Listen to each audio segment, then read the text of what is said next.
Hey, what up, guys? It's your boy the King, and I want to see with you again, and I'm bringing you something really different today. First off, this is the Elder Scrolls 4 Oblivion, my hands-down favorite RPG of all time. This game just, it's the first Xbox game I've ever had, 360 game I've ever had, and I've easily put 200 hours into this game. Easily. Like, you don't know how crazy I was about this game. Like, I remember getting my Xbox as an 8th grade graduation present. I'm a freshman in college, as you all know by now. And, well, while I'm telling my story, let's just load this shit up so you're not bored or anything while we're doing this. I was originally gonna do a continue playthrough, but I guess I'll do a new playthrough with you guys because this game never gets old for me. But what I will do is be skipping through the cutscenes and stuff because, number one, I've heard talk that sometimes games get shut down, channels get shut down for copyright claims for putting cutscenes and shit in the game from the game into the video. So I'm just gonna avoid that completely and just take out the cutscenes. But anyway, so I remember getting my Xbox as an 8th grade graduation present, and alongside I got this game with it. I remember not going outside for my 8th grade summer and just playing this game for like 10 hours a day. No lie. Like, that was the one summer that I had no life in. So basically, and the way I treat RPGs is I treat them as stress relievers. Now, naturally, I'm just someone who deals with stress really well, but video games help me deal with stress even more. And the how do you call it? The hierarchy for my stress level is, life stresses me out, I go to a video game. But then there are video games that stress you out, like bullshit on Black Ops, Street Fighter, Marvel. We could keep going down the list. And then there's RPGs, games that in no way can stress you out. And then, of course, I hear people like Windsor Redemption like to do RPGs on the highest difficulty level. For me, I like to keep it on the easy or normal difficulty level because in RPGs, I like to feel like I'm the fucking man. I like to be able to destroy everything in my path. I like to be able to do whatever I want. So, now with that lengthy 2-minute 50-second introduction, we could finally get started on one of the greatest RPGs ever, like in my opinion. Oh, please excuse if I have to cough or clear my throat or whatever. I've got a cold that doesn't seem to want to go away. Alright, so first we're picking our character's name. We'll call him, I don't know. What's a good Dragon Aegis name, like? I don't know. We'll put, like,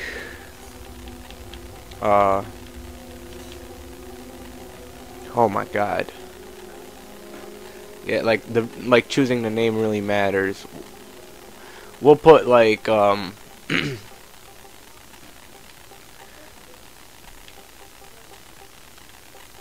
oh, man. Or whatever, we'll put, Gallus. That sounds like a name.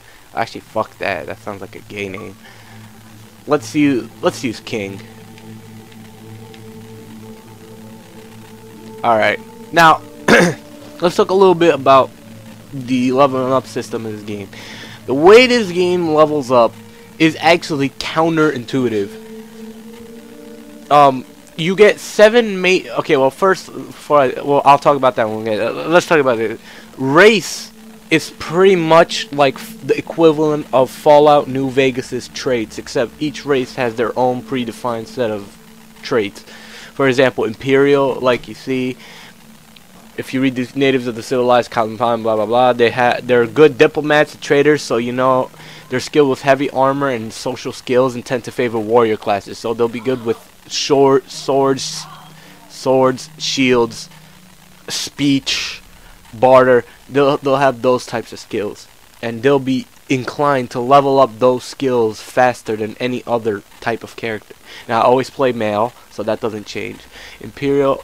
Now generally, I like to play a mage character. I've always been interested in magic, and I've always been interested in that. They're basically thieves, if you could read it. Excuse me. Nords are warriors. It says it right there, warriors. Then you got orcs. Orcs are also like orcs are basically tanks.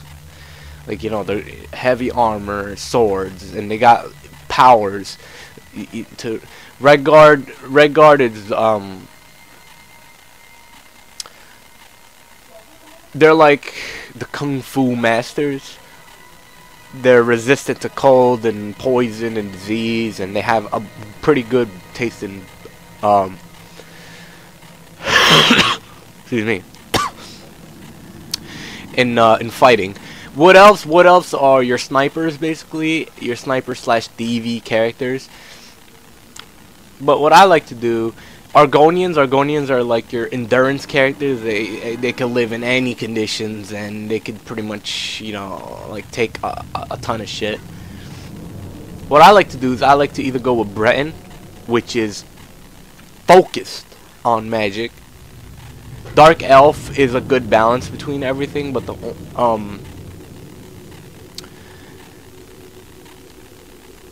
thing with Dark Elves is that their destruction is their own thing, and I like to really like, you know, the alteration and the illusion magic and all that stuff.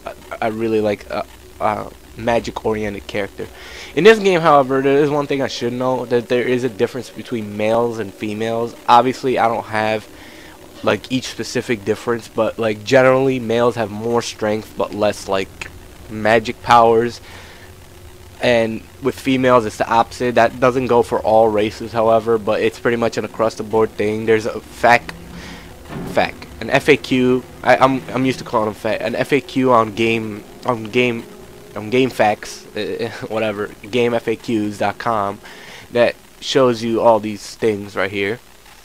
Imperial, we went through it. So basically, it's between high elves are the most strongly gifted in magic, but that last line right there is something that you should really take into consideration playing an elf, because you're gonna really need to invest in some anti-magic, either spells or potions or enchanted armors or something like that.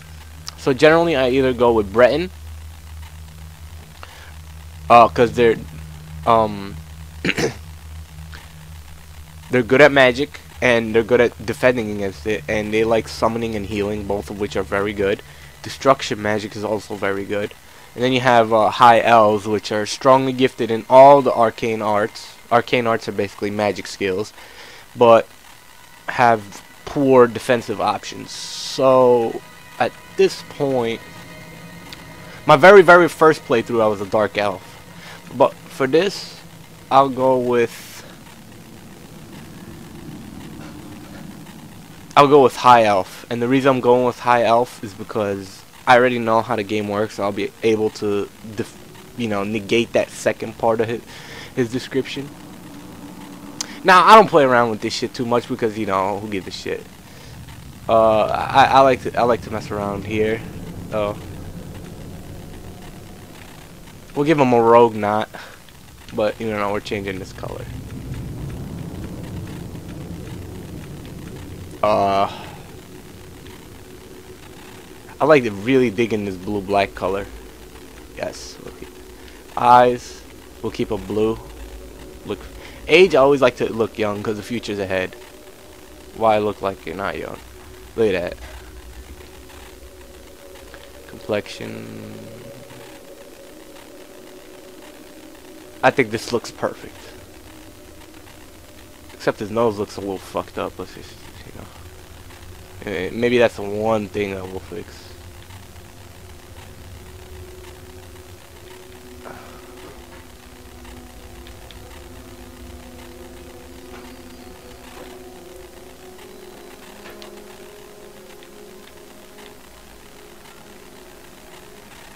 Yeah, the last thing you want is a Luigi looking nose, okay? So alright, and we're set. We're done. Yeah. I'm gonna also show you guys a really good spot to save. That tutorial basically said use your left stick to move around.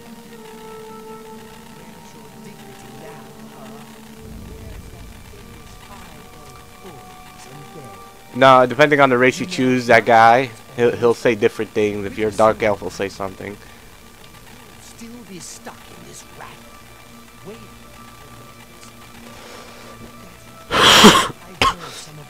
I'll probably be doing these in 15-minute segments, so we got another about 4 minutes. Oh man, you know, I'm just so nostalgic for this game. You have no idea. I just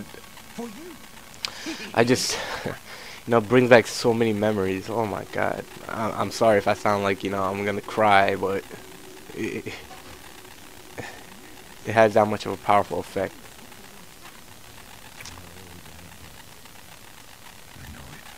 My job right now is to get you to safety. What's this prisoner doing here? This cell is supposed to be off limits. Usual mix-up with the watch. Never mind. Get that gate open. Stand back, prisoner. We won't hesitate to kill you if you get in our way. You, prisoner, stand aside. Over by the window. Stay out of the way and you won't get hurt. Prisoner, stand away from the door. Over by the window now. Stay put, Good. prisoner. Let's go. We're not out of this yet. Look, you can't even get out of here. Let me see your face. Gods give me assassins attacked my sons, and I'm sorry I'm not talking much. I got people bothering me for one, and two. I'll try to leave some of this so you guys can absorb some of it. Who are you? He's the emperor. What should I do? We'll follow him. Eh. Better not close this one. There's no way to open it from the other side. Looks like this is your lucky day. I'm watching out of our way. Okay, basically you just gotta follow him.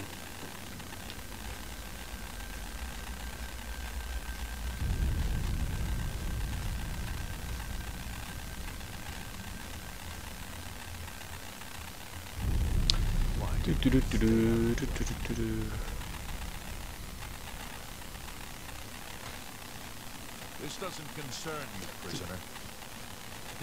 Move, man. Oh my god. Seriously. Close up left. Protect the emperor.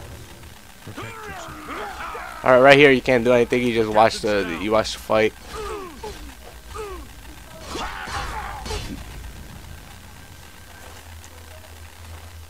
Now you could take some of this shit right here.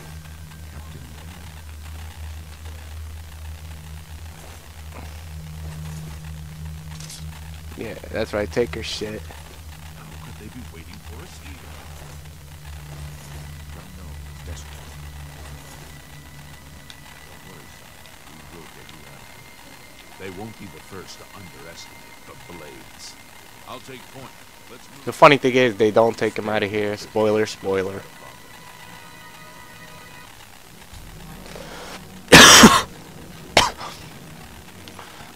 Alright. We're putting on. We're first of all take this shit off seriously, because you know, torch. Don't need. We can put a torch on. Why not? I'll put this on. We'll equip this, and then press LT. Attack this shit. One hit. Take the rat meat real quick. There we go. Rat meat. This is on the easy difficulty, by the way. I could knock it up, but you know it's the same bullshit. Rusty iron more axe will take. Alright, let's view our journal. Did I equip magic? We'll put flare on.